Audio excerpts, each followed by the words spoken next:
Isa pong magandang balita, inaasahang magkakaroon na ng pampublikong Wi-Fi ang nasa 5,000 matataong lugar sa buong bansa bago matapos ang taon. Ayon kay Senate Committee on Science and Technology Chairman Bam Aquino, daan ito para mapahusay at mapabilis pa ang internet speed sa bansa. Si Joy Gumatay sa detalye.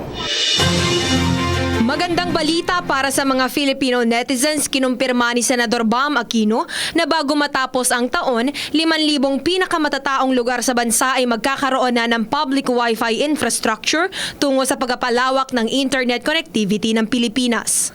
Sa pakikipagtulungan ng ilang mambabata sa Senado at ng Department of Information, Communications and Technology, pabibilisin ang pag-release ng permit sa mga telecommunication companies na balak magtayo ng mga cell sites sa pamamagitan ng isang executive order. Ayon kasi kay Information, Communications and Technology Secretary Rodolfo Salalima, ang mabagal na pag-release ng permit ang isa sa mga balakid ng mga kumpanyang nais magtayo ng mga infrastruktura para mapabilis ang ating internet connection. Yung isa kasing na-mention nung isang telco that they had budget for 1,000 cell sites but they were only able to put up less than half. So less than 500 yung natayo nila kasi nahirapan sila sa mga permits tsaka sa ease of doing business with the local government units. We want to make sure na yung mga balakid na to matanggal na natin para talagang maitulak yung free wifi.